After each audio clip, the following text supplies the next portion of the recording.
Breaking news, meeting শেষে আগামীকাল সকাল 10টায় পে স্কেল গ্যাজেট প্রকাশ হবে বললেন প্রধানমন্ত্রীর মুখ্য সচিব আব্দুল সাত্তার। তো দর্শক, নবম পে স্কেলের আজকের গুরুত্বপূর্ণ নিউজটি অবশ্যই এই চ্যানেলটি সাবস্ক্রাইব করে ভিডিওটি শেষ পর্যন্ত দেখতে থাকুন। নবম পে স্কেলের সকল নিউজ এই চ্যানেলে সবার আগে পাবেন।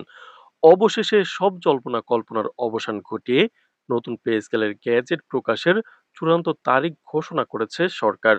প্রধানমন্ত্রীর কার্যালয়ে অনুষ্ঠিত উচ্চ পর্যায়ের এক জরুরি বৈঠক শেষে জানানো হয়েছে আগামীকাল সকাল 10টায় নতুন পে স্কেলের আনুষ্ঠানিক গ্যাজেট প্রকাশ করা হবে।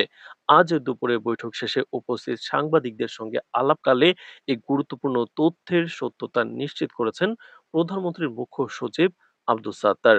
তিনি জানান, নতুন বেতন কাঠামোর যাবতীয় প্রশাসনিক ও কৌশলগত প্রস্তুতি ইতিমধ্যে সম্পন্ন হয়েছে এবং আইনগত সকল দিক পর্যালোচনা করে গ্যাজেট প্রকাশের এই চূড়ান্ত সিদ্ধান্ত গ্রহণ করা হলো।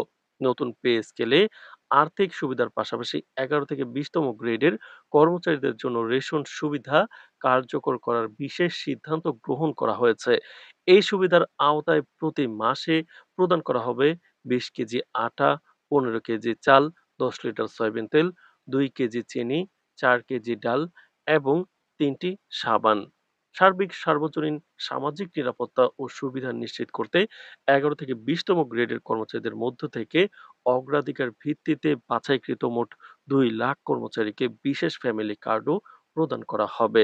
প্রধানমন্ত্রীর মুখ্য সচিব আরো উল্লেখ করেন যে সরকারি কর্মচারীদের জীবনযাত্রার মান উন্নয়ন এবং দেশের বর্তমান অর্থনৈতিক পরিস্থিতির সঙ্গে সামঞ্জস্য রেখে এই নতুন বেতন কাঠামো প্রণয়ন করা হয়েছে। আজকের বৈঠকে সরকারের অর্থ মন্ত্রক ও জনপ্রশাসন মন্ত্রকের শীর্ষ অধিকারীদের পাশাপাশি পে কমিশনের প্রতিনিধিরাও উপস্থিত ছিলেন। দীর্ঘ আলোচনার পর গ্যাজেট প্রকাশের চূড়ান্ত খসড়ায় অনুমোদন দেন সংশ্লিষ্ট নীতি নির্ধারকেরা। সরকারের এই সিদ্ধান্তের ফলে দেশের লাখ লাখ সরকারি কর্মকর্তা কর্মচারীদের পেনশনভোগীদের মধ্যে দীর্ঘদিনের প্রতীক্ষার অবসান ঘটতে যাচ্ছে, যা সার্বিক সিভিল সার্ভিসে নতুন উদ্দীপনা তৈরি করবে বলে আশা করা হচ্ছে। তো দর্শক, ভিডিওটির এই মুহূর্ত পর্যন্ত যারা দেখছেন, এই চ্যানেলটি সাবস্ক্রাইব করে রাখুন নবম পে স্কেলের সকল নিউজ সবার আগে পেতে।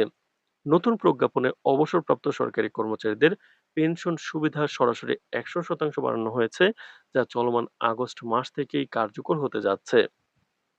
পে স্কেল বাস্তবায়ন সংক্রান্ত অর্থায়নের বিষয়ে অর্থ মন্ত্রণালয় সূত্রে জানা গেছে যে পে স্কেল বাস্তবায়নে আইএমএফ যে পূর্ব শর্ত বা অসমর্থন ছিল তা এখন আর নেই। প্রশাসনিক সূত্রে জানা গেছে, গ্যাজেট প্রকাশিত হওয়ার পর থেকেই নতুন এই পে স্কেল কার্যকরের প্রয়োজনীয় প্রক্রিয়া ত্বরান্বিত করা হবে। আগামীকাল সকালে সরকারি ওয়েবসাইটে গ্যাজেটের ডিজিটাল কপি প্রকাশের পাশাপাশি তা সর্বসাধারণের জন্য উন্মুক্ত করা হবে। এই গ্যাজেট প্রকাশের মাধ্যমে সরকারি চাকরিজীবীদের দীর্ঘদিনের দাবি পূরণ হতে যাচ্ছে, যা তাদের জীবনযাত্রার মান বৃদ্ধিতে উল্লেখযোগ্য ভূমিকা রাখবে বলে মনে করছেন সংশ্লিষ্ট বিশেষজ্ঞ মহল। নতুন পে স্কেলের গ্যাজেটে সুস্পষ্টভাবে উল্লেখ করা হয়েছে যে কর্মকর্তা কর্মচারীদের মূল বেতন ও ভাতাদি 1:4 অনুপাতে বৃদ্ধি করা হচ্ছে। এবারের গ্যাজেটের সবচেয়ে বড় চমক হলো এটি 2 ধাপে বাস্তবায়ন বা কার্যকর করার সিদ্ধান্ত নেওয়া হয়েছে। প্রথম ধাপ অনুযায়ী চলতি আগস্ট মাসের বেতন থেকে সকল গ্রেডের কর্মকর্তা কর্মচারীদের মূল বেতন বা বেসিক 100% কার্যকর করা হবে। তো দর্শক, ভিডিওটির এই মুহূর্ত পর্যন্ত যারা দেখছেন, চ্যানেলটি সাবস্ক্রাইব করে ভিডিওটি কন্টিনিউ করুন। গ্রেড ভিত্তিক বৃদ্ধির বিচারে 1 থেকে 10ম গ্রেডের কর্মকর্তা কর্মচারীদের মূল বেতন 40% হারে বৃদ্ধি পাবে এবং তাদের ভাতা বৃদ্ধি পাবে 20% হারে। অন্যদিকে বৈষম্য দূরীকরণে ও নিম্ন স্তরের কর্মীদের আর্থিক সুরক্ষা দিতে 11 থেকে 20তম গ্রেডের কর্মচারীদের বেতন বিপুল পরিমাণে বাড়িয়ে 170% হারে বৃদ্ধি করা হয়েছে এবং তাদের ভাতা বৃদ্ধি করা হয়েছে 50% হারে। তবে চূড়ান্ত গ্যাজেটের নির্দেশনা অনুযায়ী সকল স্কেলের বৃদ্ধি পাওয়া ভাতাগুলো প্রথম ধাপে কার্যকর না হয়ে আগামী অর্থ বছরে অর্থাৎ দ্বিতীয় ধাপে কার্যকর হবে। তো দর্শক, নবম পে স্কেলের যে কোনো গুরুত্বপূর্ণ আপডেট সবার আগে পেতে এই চ্যানেলটি সাবস্ক্রাইব করে রাখুন।